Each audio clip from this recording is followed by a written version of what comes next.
The steel of the bolt cutters is ice cold against my palms. It is 2 a.m. The streetlights on Alex's suburban block don't reach this far back into the driveway, leaving the gravel around his detached garage drowned in shadows. Hurry up, Chloe, Danny whispers behind me, his hands shaking as he holds a massive tub of cake batter. Shut up, I snap, though my own chest is pounding. I lean my entire weight into the handles. My muscles burn. With a sharp metallic clack, the padlock snaps and hits the dirt.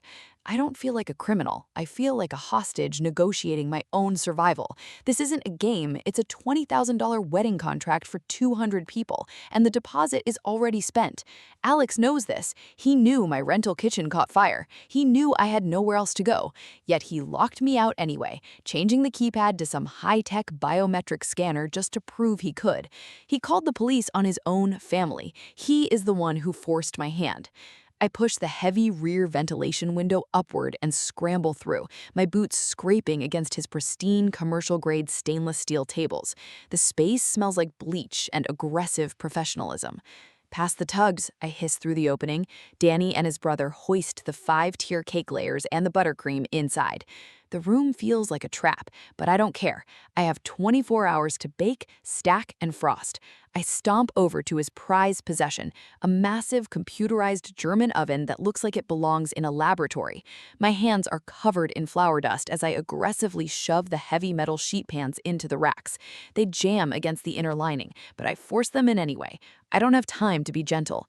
I grab the heavy digital control dial and crank it backwards, forcing the machine to jumpstart. A violent, blinding electric pop sparks from the wall. The digital screen blinks out. Instantly, a thick, acrid gray smoke pours from the oven's ventilation panels. The smell of burning plastic fills my throat, making me choke. Then the ceiling explodes into life. The automated fire alarm joins the building's security siren, a deafening, high-pitched shriek that vibrates in my teeth. "Chloe, smoke, we gotta go," Danny yells, scrambling back towards the window. Panic blinds me. I wave my hands through the thick cloud, coughing violently, staring at the ruined oven. The absolute unfairness of it hits me like a physical blow. Why does everything Alex touch work, while everything I touch burns? I turn to run, but it's too late. Through the smoke-tinted glass doors, the driveway suddenly floods with strobing bursts of red and blue light. Tires screech on the gravel. The back door is kicked open. Sirens scream over the alarm. "Police, hands where I can see them." I stand there in the blinding smoke, my apron stained with raw batter, my face burning with soot and tears. I look out past the flashlights and see Alex standing near the fence in his sweatpants, watching me coldly. "Alex, tell them to stop," I shriek, my voice breaking over the roar of the alarms. "You're doing this on purpose. You're destroying my life." The smoke from the fire smelled exactly like my childhood dreams dying. I sat on the curb outside my rental property, watching the fire trucks paint the street in red streaks. An industrial mixer had shorted out, a cheap piece of junk I'd bought off a liquidator site because I couldn't afford the gear Alex had. Now, the landlord was screaming about eviction, and my entire life was stuffed into 3 plastic bins at my feet. But the real panic wasn't the smoke. It was the $20,000 wedding contract. 200 people expected a 5-tier masterpiece in less than a week, and I had already spent the non-refundable deposit to clear my credit card debt. If I didn't deliver, they wouldn't just sue me, they would expose me. "Oh, my poor baby," Mom gasped, rushing down the sidewalk and throwing her arms around me. Dad followed closely behind, his face tight with anger, but not at me, never at me. "The landlord is a criminal," Dad growled, kicking a stray piece of charcoal. "Don't you worry, Chloe. You're a prodigy. We aren't letting some bad wiring ruin your career." They brought me back to their house, and we sat around the kitchen table. I let the tears flow perfectly, watching Mom's heart break. I told them about the wedding cake, about the ingredients I'd saved from the fire, and how I had no place to bake. "What about Alex's place?" Mom said suddenly, her eyes lighting up. "He has that huge commercial garage. He barely uses it during the day anyway." "He'll say no," I muttered, staring at my chipped fingernails. "He always does. He thinks he's better than us just because he works 80 hours a week cleaning grease traps." "He won't say no to his family," Dad said firmly. He dialed the phone. I listened to the conversation from across the table. Even without the speaker on, I could hear Alex's flat, clinical voice cutting through Dad's warmth. No, it's a sterile space. She's reckless. She doesn't know food safety. Every word was an insult, a reminder that he thought I was a failure who dropped out of culinary school after 2 months. He didn't understand that those instructors were hacks who couldn't handle my creativity. Dad slammed the phone down, his face red. He said no. He offered a loan for a rental kitchen instead. A loan? Family doesn't charge family, Mom scoffed, her voice dripping with disgust. She stood up, walked over to the refrigerator, and pulled a small notepad out of her purse. She tore off a piece of paper and slid it across the table to me. Written on it was a 4-digit number.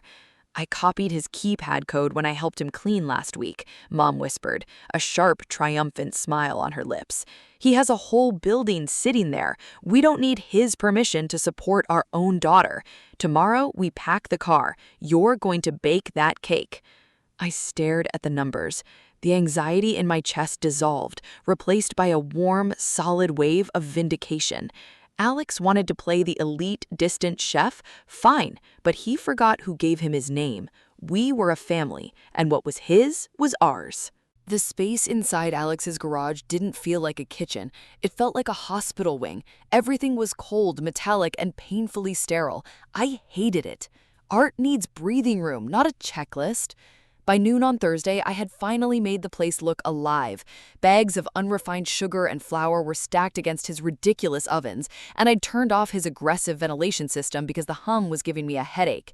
I sat tubs of butter and raw eggs out on the stainless steel tables so they could reach room temperature. Any real baker knows you don't mix cold ingredients. I blared my playlist, threw on my flour-dusted apron, and finally felt like a chef. Mom and Dad were in the corner, happily unboxing my personal mixing bowls and shoving them into Alex's empty storage cabinets.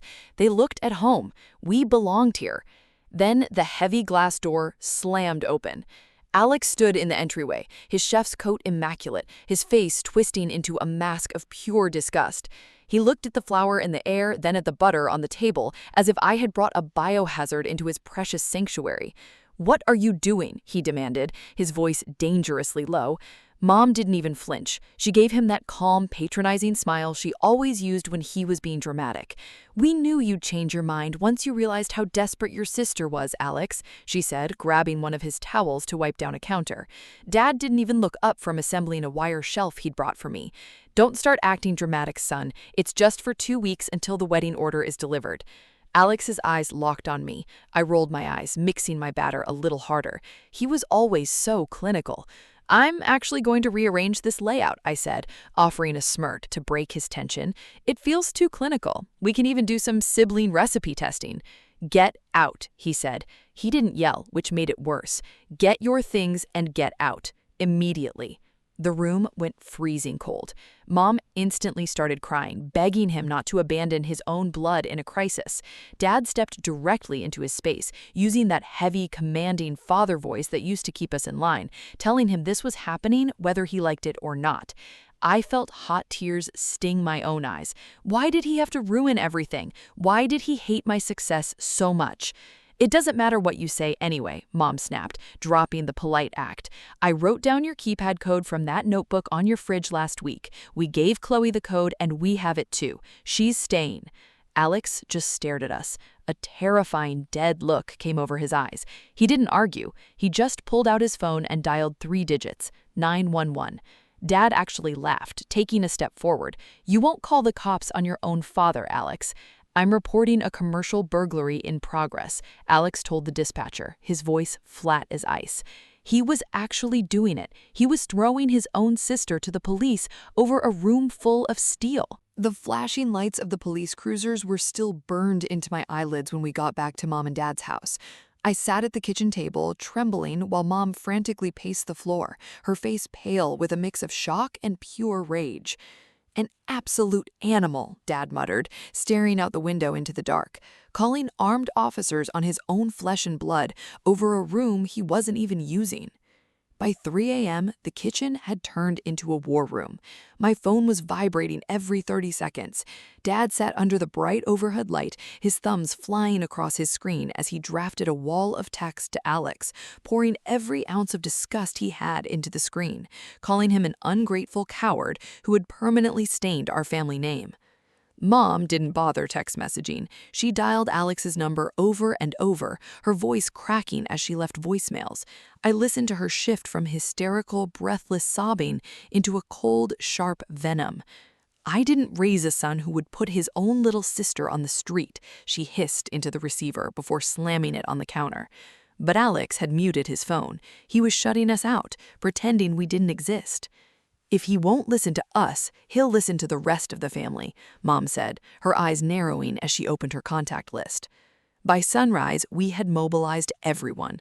I explained the situation to Aunt Linda, making sure she understood how Alex had stood there and smiled while the police forced me to pack my baking supplies into the trunk like a common criminal. The response was immediate. Aunt Linda sent Alex a scathing text, reminding him of everything Mom and Dad had sacrificed for him, telling him he should be utterly disgusted with himself. My Uncle David sent a formal email lecturing Alex on basic family values, making it clear that blood always comes before business. My cousins joined in too, leaving passive-aggressive comments all over Alex's restaurant Facebook page, dropping hints about the owner's total lack of empathy. Watching the digital siege unfold felt like a shield forming around me. For a few hours, the crushing anxiety about my wedding cake disappeared. The whole ecosystem was aligning against him, confirming what I already knew. Alex was the villain. He was the selfish, wealthy, elitist chef who would rather ruin his sister's life than share a spare oven. "He'll cave," Dad said at noon, pouring a fresh cup of coffee. "The pressure will get to him. He can't face the family on Sunday dinner if he keeps this up." Dad sent one final, clinical ultimatum. "Your mother is sick with worry because of you. If you do not open that kitchen for Chloe by tomorrow morning, you are no longer welcome at Sunday dinner. Consider yourself cut off." I stared at the screen, waiting for the 3 dots to appear, waiting for Alex to realize he had gone too far and beg for forgiveness. But the screen stayed dark. He didn't reply to a single person. He was genuinely choosing his clinical, sterile garage over us. By Friday morning, my phone was a graveyard of unanswered ultimatums. Alex had ignored the texts, the family emails, and the social media comments. He had completely cut the cord. But I didn't have the luxury of giving up. The wedding was on Saturday, and 200 people were waiting for a cake that currently only existed as bags of raw flour and sugar sitting in Mom's hallway. If Alex wouldn't open the door, I'd find someone who would. I spent 3 hours on the internet researching the exact mechanics of commercial garage security and the terminology used by professional technicians. I found a local commercial kitchen maintenance and locksmith company, dialed their number, and put on my best, most exhausted managerial voice. By noon, I was standing in Alex's driveway watching a heavy service van pull up. 2 men in gray jumpsuits stepped out carrying massive steel toolboxes. My heart was hammering against my ribs, but I forced my face into a calm, confident smile. "Thank you for coming so fast," I said, walking up to the head technician. "The electronic motherboard on our main roll-up door fried during a power surge last night. My brother is the co-owner, but he's permanently stuck at our restaurant downtown, handling a lunch rush. He told me to just have you guys drill out the manual bypass lock so we don't miss our catering delivery deadline tonight."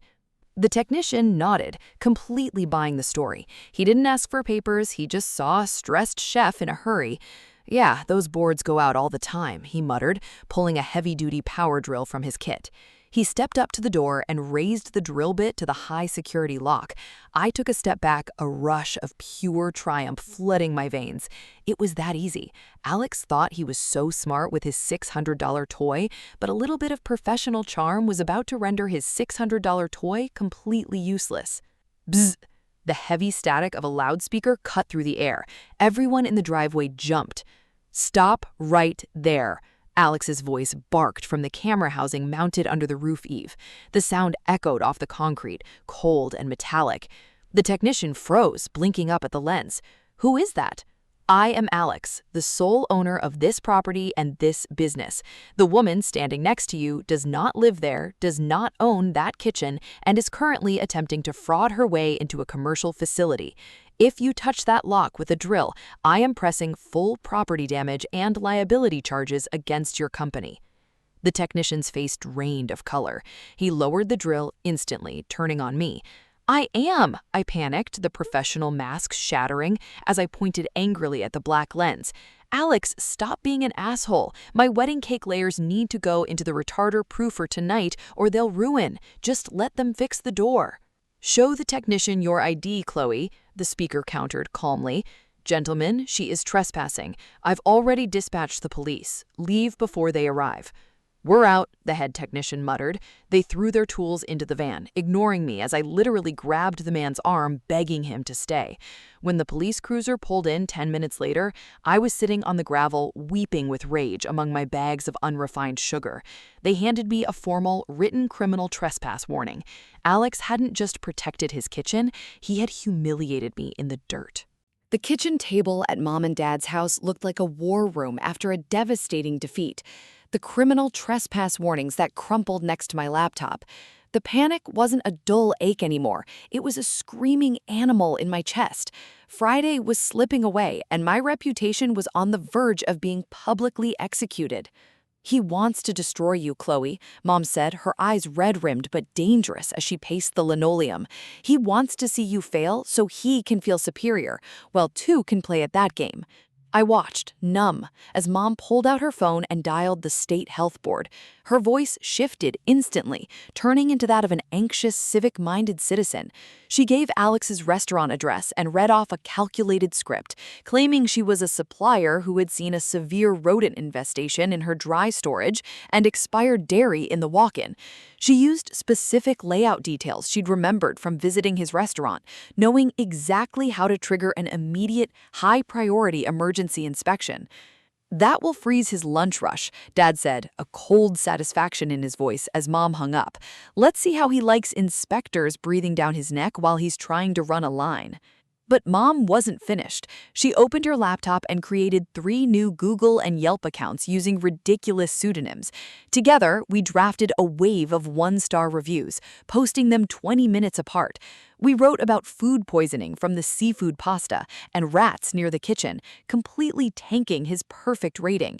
In our rush, we didn't even notice that Aunt Linda's account was still logged into one of the profiles, leaving her cat's picture right next to a scathing review. It felt like justice. If Alex was going to lock me out of my future, we were going to break his livelihood. The victory lasted exactly 6 hours. At 6 p.m., a private courier knocked on our front door, requiring Dad's physical signature. He handed over a thick manila envelope from Alex's attorney. Inside was a formal cease and desist letter, a certified copy of a perfect health inspection report from that morning, and screenshots of our fake reviews. But the real blow was a flash drive containing the crystal clear security footage of me begging the locksmith in the driveway. Before I could even process the legal threat, my phone exploded with notifications. My cousin Ryan had taken that exact security clip and posted it directly onto the extended family Facebook page. His caption read, "Stop harassing Alex. Here is the innocent sister trying to fraud her way into a commercial property. Alex's restaurant was falsely reported to the health board today. Enough is enough." The family group chat, which had been buzzing with support for me all week, went completely dead. The shield we had built vanished in an instant. My aunts and cousins weren't replying to Mom's texts anymore. The trap had snapped shut, and through the screen of my laptop, I could see the absolute ruin of my cover story.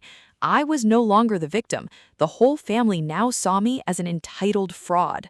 By 2 a.m. on Friday night, the ticking of the clock sounded like a countdown to my execution. The wedding was just hours away, and my entire reputation hung by a thread. I was completely out of options, pushed to the edge of sanity by Alex's cruelty. If you wouldn't give me the kitchen, I had to take it. Danny and his brother didn't say a word as we sneaked up the driveway, our shadows stretching thin under the moon. My chest heaved with a desperate, hot fury as I gripped the heavy bolt cutters, forcing the blades against Alex's security gate. Clack! The iron snapped. I scrambled through the rear ventilation window, landing hard on his spotless stainless steel table. I didn't care about his licensing, his hygiene protocols, or his borders. I just needed to bake. "Hurry," I hissed, dragging the heavy tubs of cake batter and pre-made buttercream inside. The room was dark, but I knew my way around. I rushed over to his combi oven, that $20,000 piece of German engineering he loved more than his own family. In my panicked rush, I jammed the heavy metal sheet pans into the racks, ignoring the way they scraped and wedged tightly against the interior elements. There was no time for his tedious startup sequences. I grabbed the heavy digital dial and cranked it backward with all my might, forcing the power breaker to override. A loud, violent electrical pop echoed through the room. A blinding spark flashed from the panel, and instantly, a thick, acrid gray smoke began pouring out of the oven's computerized dashboard. The smell of burning wire hit my throat, choking me. Before I could even scream, the facility's automated fire alarm tripped, joining the security siren in a deafening, high-pitched wall of noise. "Chloe, it's blowing up! Get out!" Danny shrieked, waving his hands through the smog as he bolted back toward the window. Panic blinded me. I stood in the center of the disaster, waving my hands wildly to clear the air, staring at the ruined machinery. Tears of absolute outrage mixed with the soot on my face. Why did he get to have everything perfect while I was left with nothing but smoke? He had forced me to do this. It was his fault. I turned to flee, but the driveway outside suddenly flooded with a brilliant, strobing wash of red and blue lights. 2 police cruisers blocked the exit, their tires tearing up the gravel. The doors were kicked open. Flashlights pierced the thick gray cloud, blinding me. Officers drew their tasers, shouting commands over the roar of the sirens. As they forced my hands behind my back, the metal cuffed tightly against my wrists. I looked past the flashing lights. Alex was standing near the fence in his sweatpants, watching me with a cold, dead stare. "Alex, tell them to stop!" I shrieked, my voice breaking into a hysterical sob as they dragged me toward the cruiser. "The cake is going to ruin! You're doing this on purpose! You're destroying my life!" The municipal courtroom smelled like floor wax and old paper. I sat at the defense table, my fingers digging into the fabric of a modest cream cardigan Mom had bought me to look innocent. Behind us, Mom, Dad, and Aunt Linda sat in solid black, a united front of grieving dignity. When it was my turn, I took the stand and let the tears flow exactly on cue. I told the judge about my dreams, about how my cruel, elitist brother had promised me his kitchen only to trap me and call the police out of pure spite. When his lawyer asked why I was breaking in at 3 a.m., I choked out that I was just trying to return a specialized baking tool Alex had lent me, and I panicked when the alarm went off. The judge, a stone-faced woman, didn't even blink. Then Alex's attorney stood up. He didn't yell. He just pressed play on a laptop. The courtroom speakers filled with the loud metallic clack of my bolt cutters snapping the padlock, followed by high-definition video of me scrambling through the window with tubs of batter. Next came the certified log from the health board proving Mom's malicious call and a $20,000 repair estimate for the oven I supposedly returned a tool to. The judge leaned forward, her voice cutting through my panic like a knife. "Miss Vance, did you or did you not cut a physical lock to enter the premises?" "I just needed to bake the cake," I sobbed, trying to find Mom's eyes in the gallery. "Yes or no, ma'am?" the judge thundered. "Yes," I whispered. The gavel fell like a guillotine. A full 3-year restraining order was granted against me and my parents. But that was just the beginning of the nightmare. Because the property damage exceeded $5,000, the state took over. 2 months later, at the criminal trial, I was found guilty of felony property damage and criminal trespassing. I avoided a cell, but walked away with 2 years of strict probation, a permanent criminal record, and a court order to pay for Alex's oven repairs. My dreams of ever getting a commercial catering license were legally dead. Worse, the wedding clients sued me for their deposit, and a local venue owner stepped forward to expose that I had pulled this exact stunt twice before. The whole family found out that mom and dad had quietly drained their retirement funds years ago to pay off my past failures and keep me out of court. The family chat stayed dead. Aunt Linda sent a cold, formal email apologizing to Alex, admitting she'd been lied to. Everyone deleted their reviews and abandoned us. Yesterday, Dad's lawyer sent a letter to Alex begging for voluntary family mediation, admitting they'd crossed legal lines. They were desperate to patch things up because their savings were entirely gone, swallowed by my legal fees and restitution payments. Alex never replied.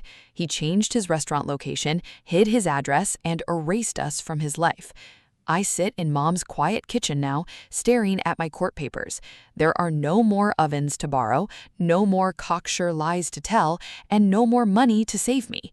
For the first time in my life, the stove is cold, and nobody is coming to wash my dishes.